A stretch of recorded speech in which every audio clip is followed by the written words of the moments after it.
5-0, é até difícil você fazer qualquer tipo de crítica, embora as coletivas do Abel sejam sempre arrogantes e tudo mais. Mas ele falou uma parte, o Prévio, você estava lá, ele falou, no nosso time nunca faltou esforço, dedicação, entrega, etc e tal. Isso explica uma parte do que aconteceu. Isso é verdade. Mas não explica tudo, mas explica uma parte. Não explica tudo. E ele tem um pouco... Quando ele aponta o dedo, eu escalei o time que vocês queriam, então não. Na Copa do Brasil, ele jogou de uma maneira equivocada. Ele tomou um banho de bola no meio de campo, desse São Paulo. Ele foi eliminado muito por causa disso. Onde ele não teve a humildade, de repente, de admitir, ó, com 3 atacantes do jeito que eu tô, né, e com o meu time espaçado do jeito que eu tô, eu tenho que reforçar o meio de campo. Não, ele sempre foi numa ideia, ideia fixa, jogar com 3 na frente, 3 na frente, 3 na frente. Deu certo em determinado momento agora. Contra o São Paulo não deu. E contra o São Paulo o jogo do Palmeiras nunca encaixou. Nunca encaixou. Ontem me pareceu o seguinte, primeiro que ele foi coerente, o Dorival também. Os dois escalaram times praticamente idênticos aos times do fim de semana, em termos de pensamento de futebol. Pensamento de futebol. Exato. Aí quando a bola... Não, mas é que tá o detalhe. Quando a bola começou a rolar... Antes mesmo. Quando a bola... Um treinador foi muito superior ao outro. Né? Porque talvez o outro treinador, que é o caso do Dorival, não tenha enxergado o jogo com 10 minutos de jogo. Acontece. Você está meio anestesiado. Ou antes, né? Porque o primeiro gol foi bem anulado, mas saiu aos 5 minutos. Ali já dava amostras de que tinha um buraco.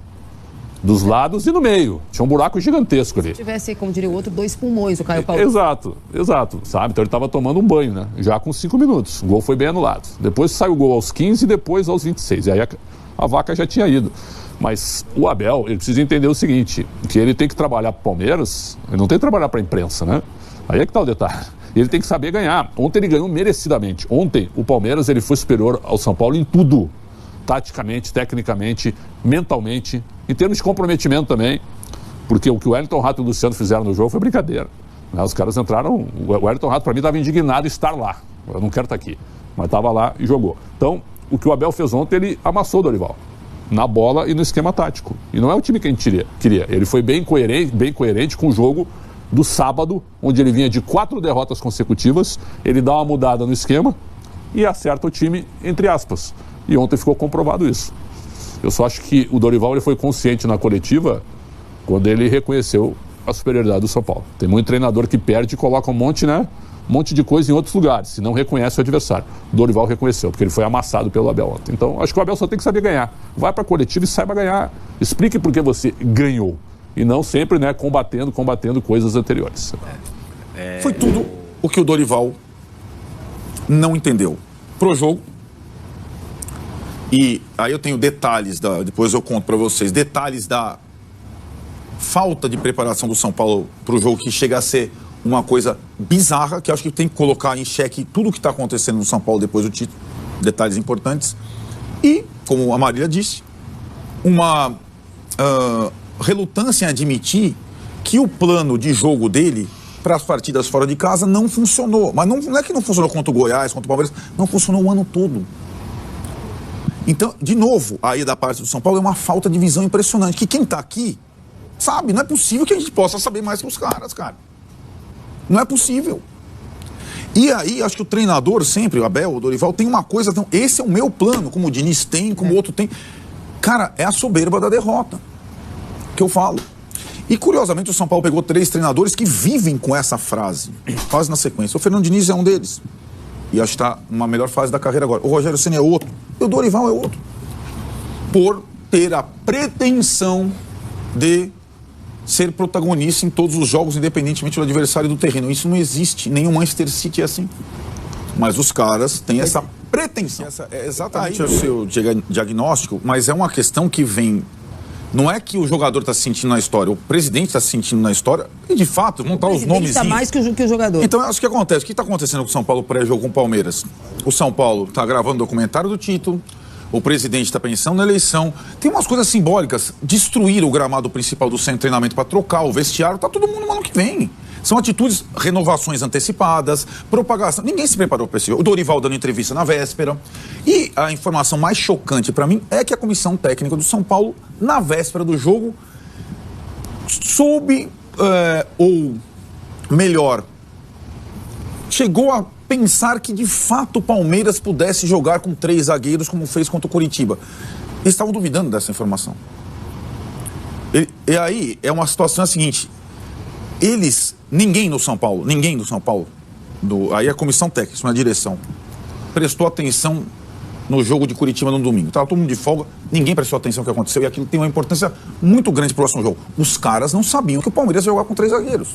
E mais, às vésperas de sair a escalação, ontem mesmo, eles tinham convicção, não, o Rony vai jogar. Não, o Breno Lopes, o Rony é titular. Não é titular mais do Palmeiras. O Rony é reserva hoje. É o Breno Lopes. Era só assistir o jogo de Curitiba. Os caras, então assim, a completa falta de informação, noção, foco proporciona um jogo desse. E aí é pior.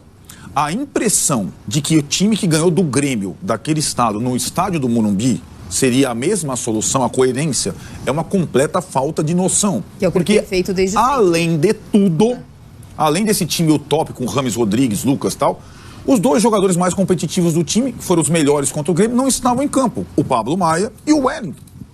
E a troca do Wellington pelo Caio Paulista foi o Dorival que fez. E não foi por conta do Caio Paulista e do Neves que o São Paulo perdeu, foi por conta da falta do plano tático. O São Paulo não se preparou para jogar contra 3 zagueiros. E aí tem um aspecto todo emocional, não se preparou para o jogo. E aí, Marília, não é só uma questão de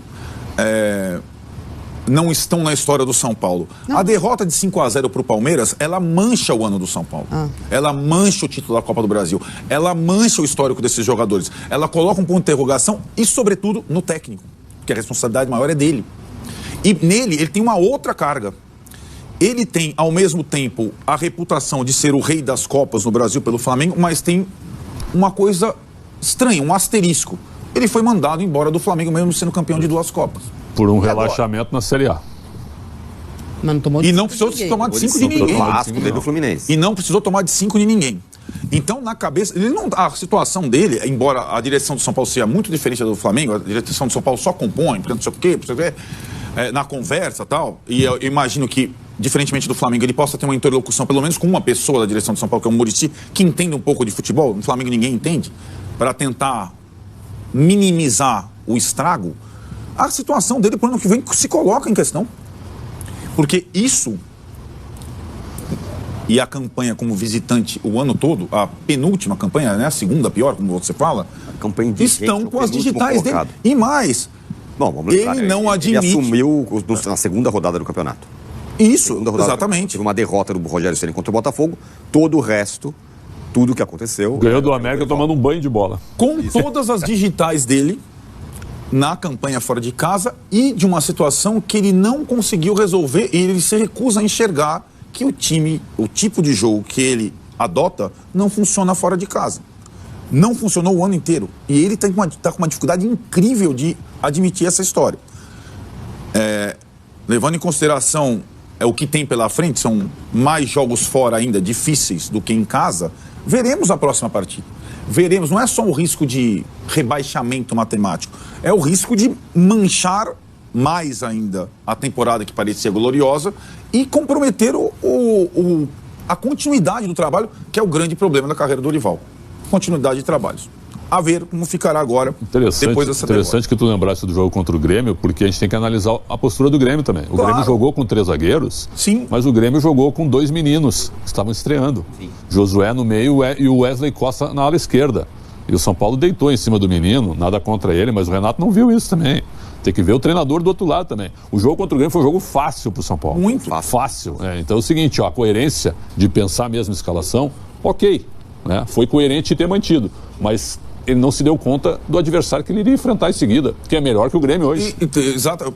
Só comparar os 3 zagueiros do Grêmio com os 3 zagueiros do Palmeiras. Poderia ser simples. Agora, além de tudo, tem umas situações, por exemplo, qual que é a sua lembrança da passagem de Nelsinho Batista como técnico do São Paulo? Um técnico que passou pelo São Paulo. 7 da Portuguesa? Vasco, da Portuguesa e do Vasco. É isso?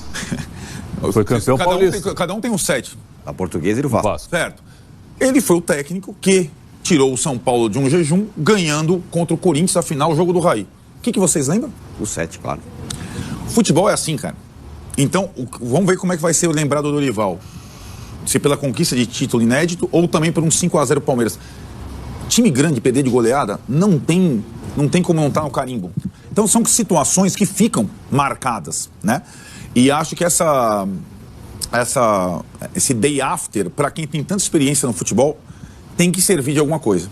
Porque senão, a passagem dele pelo São Paulo vai ter essa situação. E não o título maravilhoso, inédito da Copa do Brasil que ele conseguiu e foi o principal responsável. Ninguém está tirando o mérito dele.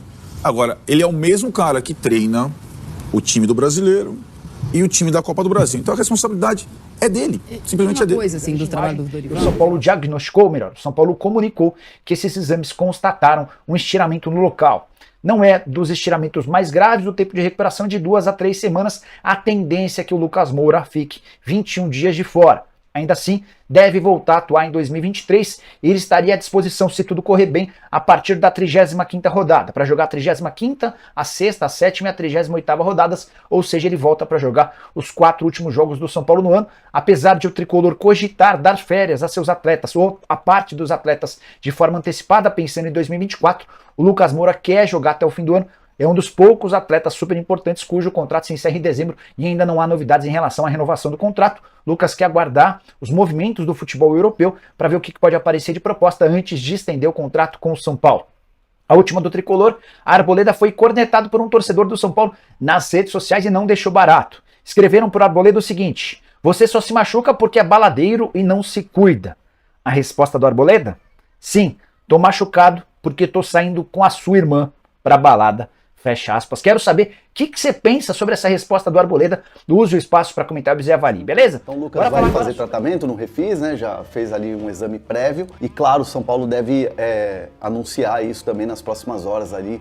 Qual foi a lesão exata que ele teve, enfim, grau, aquela coisa, estiramento, tudo. Mas fato é que uma fonte muito boa me disse que o tempo de recuperação deve ser mesmo entre 2 a 3 semanas. Podendo antecipar, claro, dependendo de como for o jogador, né? O Lucas não é um cara que tem histórico de lesões, é um cara que se cuida muito, é um cara que está sempre bem fisicamente. Então eu entendo que até pode ser um tempo menor aí de recuperação em relação ao Lucas, que quer jogar, tá? Não é aquela coisa, acabou o ano pro Lucas. O Lucas quer jogar. O Lucas falou ali para pessoas próximas que quer jogar, que quer se recuperar e voltar a jogar ainda nessa temporada. Lucas e São Paulo, que uma hora aí, sem muita pressa, sem muita loucura, atropelar o tempo, vai sentar com o São Paulo para a renovação de contrato, que vai ser discutida. Enfim, o Lucas também, óbvio, se tiver outras propostas, vai ouvir. Enfim, é uma situação que caminha naturalmente, sem muito estresse, sem muita correria, sem muita loucura. São Paulo e Lucas Moura para